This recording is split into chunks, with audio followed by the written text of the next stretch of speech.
고린도전서 묵상일기 103번째. 조금만 친절합시다. 고린도전서 14장 6절로 9절. 형제자매 여러분, 내가 여러분에게로 가서 방언으로 말하고 계시나 지식이나 예언이나 가르침을 전하는 방식으로 말하지 않는다면 여러분에게 무슨 유익이 되겠습니까? 필이나 검은고와 같이 생명이 없는 악기도 각각 음색이 다른 소리를 내지 않으면 피리를 부는 것인지 수금을 타는 것인지 어떻게 알 수 있겠습니까? 또 나팔이 분명하지 않은 소리를 내면 누가 전투를 준비하겠습니까? 이와 같이 여러분도 방언을 사용하기 때문에 분명한 말을 하지 않는다면 그 말이 무슨 뜻인지 남이 어떻게 알겠습니까? 결국 여러분은 허공에다 대고 말하는 셈이 될 것입니다.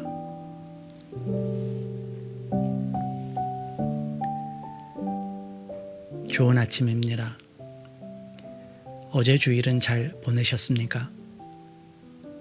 좋은 친구, 좋은 가족과의 만남은 언제나 힘을 얻습니다. 도움을 받으며 기쁘고 도움을 주며 즐거운 신비한 사이죠. 우리 공동체가 그랬으면 합니다. 서로를 위해 함께 기도하며 은혜 안에 거하고 서로에게 위로를 받으며 치유와 회복의 축복이 임하는 공동체였으면 좋겠어요. 그런 은혜의 공동체 만남이 오늘은 각자의 삶의 자리에 확장되길 원합니다. 주님 주신 은혜와 결단과 고백이 하나씩 실현되는 일주일을 시작하시길 빕니다. 바울은 방언에 대해 지나칠 정도로 길게 이야기합니다. 얼핏 들어서는 방언의 무용성을 이야기하는 듯 들릴 정도로 거침이 없죠. 오늘 본문은 알아듣지도 못하고 무슨 소리인지도 모를 방언은 쓸데없는 것이라고 강변하는 것처럼 보입니다. 바울은 방언에 대해 왜 이리 열변을 토하는 것일까요? 이런 거친 언사 이면에 어렴풋이 보이는 현실이 있습니다. 아마도 고린도 교회 주변에 방언으로 말하는 이들이 많았던 것 같아요. 그 정도가 어느 정도인지 알 수는 없지만 바울이 이토록 길게 말하는 것으로 보아 방언이 유행처럼 번진 것이 아닐까 싶어요. 한때 한국 교회에도 방언이 무슨 믿음의 표징처럼 행세를 한 적이 있죠. 어느 기도원에서는 방언을 하기 위한 특별 과외를 할 정도였습니다. 교회에서는 툭하면 너 방언할 줄 알아? 이 질문으로 모든 것을 평가할 정도였죠. 딱 그 모습이 바울이 마주한 모습이 아니었을까 싶어요. 누군가 기도해 달라고 하면 방언으로 기도하고 회중이 모인 자리에서 같은 기도문으로 기도할 때조차 따로 방언으로 기도하기도 했던 모양입니다. 보통 방언으로 기도하는 이들은 목소리도 크죠.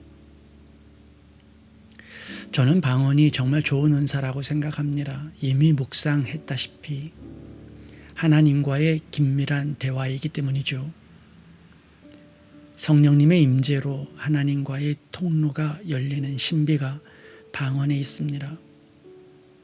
특별한 경우 오순절 성령 강림처럼 방언이 터지기도 하죠. 그것은 하늘의 문이 열리는 신비로운 일이죠. 문제는 방언을 남들보다 우월한 신앙적 경험으로 자랑하고자 하는 이들입니다. 나의 믿음을 자랑하고자 방언을 도구로 사용하는 이들이죠. 바울이 이 편지를 쓰는 당시 초대교회에서는 그런 이들이 많았던 모양입니다.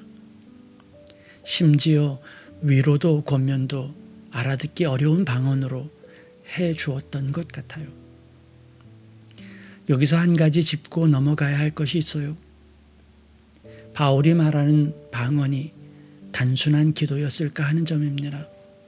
어쩌면 기독교 신앙이 처음인 사람들에게, 아직 교리나 변변한 지침서조차 없는 이들에게 어려운 학문과 알 수 없는 신비하고 애매한 이야기로 현혹하는 이들이 있었다는 점을 감안하면 바울이 말하고 있는 방언은 더 넓은 차원이 아닐까 싶기도 합니다. 간혹 영어를 사용하며 대화하는 사람들이 있죠. 그러면 자신이 좀 나은 사람처럼 보여서일까요? 그런데 상대방은 알아들을 수 없는 경우가 있습니다.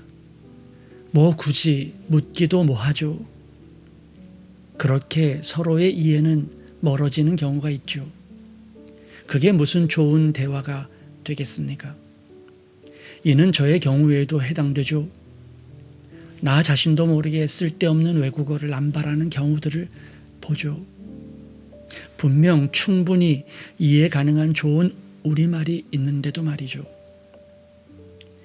이는 상대방을 존중하지 않고 자신의 습관만을 우선시하는 태도죠. 어디 외국어뿐이겠습니까? 거두절미하고 나만이 아는 말을 사용하는 경우도 허다하죠. 충분한 설명 없이 자기가 하고 싶은 말만 하고 많은 경우들입니다. 남을 배려하지 않는 말, 남과 다른 세계관의 말, 상대방을 이해하려 하기보다는 자신의 말을 강요하고자 하는 대화, 이 모든 것이 상대방이 알아들을 수 없는 방언이라면 어떨까요? 그것이 혹여 교회에서나 쓰는 말이라면, 기독교인들만이 알아듣고 통용되는 말이라면 어떨까요?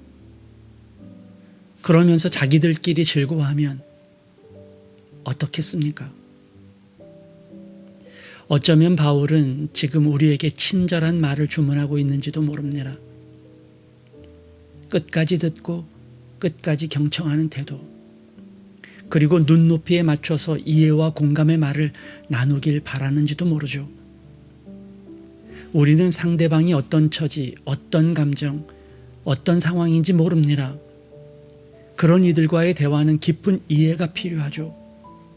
그래서 먼저 듣는 겁니다. 그리고 그들의 언어로 말하는 거예요. 그것이 친절이에요.